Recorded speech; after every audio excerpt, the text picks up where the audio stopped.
Hi అండి అందరికీ. ఈరోజు మనమైతే ఎన్నో ఆరోగ్య బెనిఫిట్స్ ఉన్న గుల్కండ్ అయితే తయారు చేసుకుందాం. దానికోసం అయితే పువ్వులు కోస్తున్నాను. చెట్ల దగ్గరకొచ్చి ఫ్రెష్‌గా మన ఇంట్లోనే ఉన్నాయి కదా! ఇవైతే కోస్తున్నాను. ఈ గుల్కండ్ వల్ల అయితే ఎన్నో ఆరోగ్య బెనిఫిట్స్ అండి. మన పూర్వీకులు అయితే డైలీ యూజ్ చేస్తూ ఉంటారు దీన్ని. దీనివల్ల చాలా ఆరోగ్య బెనిఫిట్స్ అయితే ఉన్నాయి.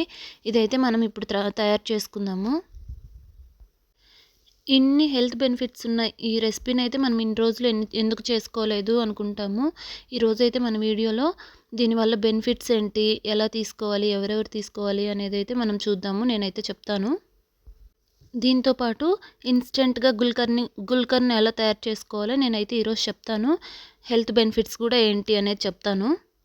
ఈ గుల్కండ్ అనేది ముఖ్యంగా బాడీ కూలెంట్ ఏజెంట్ కింద చాలా పనిచేస్తుంది. ఇది వేసవిలో అయితే ముక్కు నుండి నీరు కారటము, వడదెబ్బ, ఎండకి ఇదైతే చాలా యూజ్ అవుతుంది. దీంట్లో యాంటీ ఆక్సిడెంట్స్ అనేది ఎక్కువగా ఉండటం వల్ల దీన్ని డైలీ మన రొటీన్‌లో తీసుకుంటే రక్తాన్ని అయితే శుభ్రం చేసి మన చర్మ సౌందర్యాన్ని అయితే పెంచుతుంది. దీనివల్ల కడుపులో ఉన్న అల్సర్స్‌ని తగ్గించి డైజెషన్ ప్రాబ్లమ్‌ని అయితే ఇంప్రూవ్ చేస్తుంది. మలబద్ధకాన్ని తగ్గిస్తుంది. చిన్న పిల్లల్లో అయితే జ్ఞాపక శక్తిని పెంచి కంటి చూపు అయితే చాలా మెరుగుపడేలాగా చేస్తుంది. దీనివల్ల పెద్దవాళ్ళలో అయితే అరికాళ్ళు, అరిచేతులు మంటలుగా ఉంటాయి. సో అలాంటి వాటిని కూడా నివారించడానికి ఇవైతే చాలా ఉపయోగపడతాయి. ఇదైతే బాడీ అల్సర్స్ అంటే బాడీ బ్యాడ్ స్మెల్ రాకుండా తగ్గిస్తుంది. అలాగే మౌత్ అల్సర్స్ ఏమన్నా ఉన్నా అంటే నోట్లో పుండ్లు కానీ ఇలాంటివి ఏమన్నా ఉన్నా తగ్గిస్తుంది. ఇప్పుడు దీన్ని తయారు చేసుకునే ప్రాసెస్ ఏంటో చూద్దాము. ముందుగా అయితే ఈ గులాబీ రేకులు శుభ్రంగా క్లీన్ చేసుకొని గులాబీ పువ్వులు రేకులన్నీ తీసుకొని వీటినైతే శుభ్రంగా క్లీన్ చేసుకొని తడి ఆరిపోయేలాగా ఆరపెట్టుకోవాలి. ఆ తర్వాత 100 గ్రామ్స్ గులాబీ రేకులకైతే 150 గ్రామ్స్ షుగర్ అయితే పడుతుంది. వీటికైతే ఈ గులాబీ రేకులన్నీ అందులో అయితే షుగర్ వేసుకొని దాంట్లో రెండిటిని కలిపి గట్టిగా క్రష్ చేసుకోవాలి. లేదంటే మీ దగ్గర ఆనియన్ కటర్ ఉన్నా కూడా అందులో వేసి క్రష్ చేసుకోవచ్చు. నా దగ్గర అయితే ఉంది కదా చిన్న మిక్సీ జార్ లాంటిది ఆనియన్ కటరు.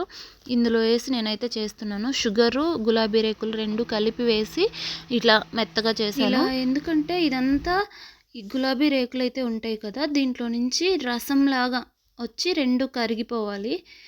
ఈ చక్కెర ఇంకా గులాబీ రేకులు ఉంటాయి కదా, 2 మిక్స్ అయిపోవాలి. చూసారా, ఇంతైతే వచ్చింది. 2 క్రష్ చేసుకున్నాను గులాబీ పువ్వులు. ఎన్ని గులాబీలండి చూసారు కదా ఫస్ట్. అదంతా అయితే ఇంత వచ్చింది.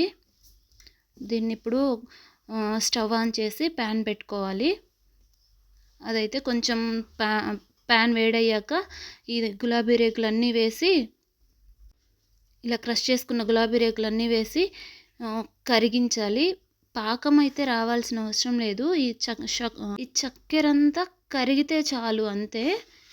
ఇదైతే చాలా బాగుంటుంది. టేస్ట్ కూడా బాగుంటుంది. పిల్లలకి డైలీ మార్నింగ్ ఒక హాఫ్ స్పూను, ఈవినింగ్ ఒక హాఫ్ స్పూన్ ఇస్తే చాలా మంచిది. హైట్ పెరుగుతారు. హెల్త్ కూడా చాలా మంచిది. పెద్దవాళ్ళకి, పిల్లలకి ఖచ్చితంగా ట్రై చేయండి.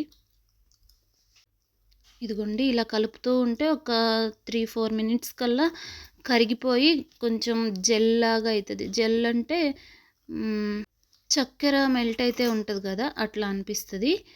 అప్పుడైతే ఇంక మనం తీసేసుకోవచ్చు. దీన్ని తీసుకొని ఒక గాజు గ్లాస్లో అయితే స్టోర్ చేసుకున్నామంటే 1 వీక్ 10 డేస్ అలా ఉంటుంది.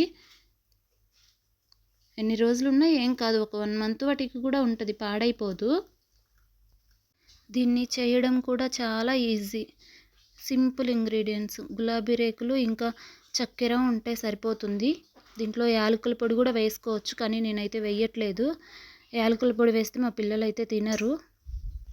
ఇదైతే ఖచ్చితంగా ట్రై చేసి మీ పిల్లలకైతే ఒకసారి పెట్టండి. చాలా బాగుంటుంది. ట్రై చేసి ఎలా వచ్చిందో కామెంట్ సెక్షన్లో షేర్ చేయండి. నచ్చితే మన ఛానల్ని సబ్స్క్రైబ్ చేసుకొని లైక్ చేయండి. ఇంకో మంచి వీడియోతో మీ ముందుకు వస్తాను.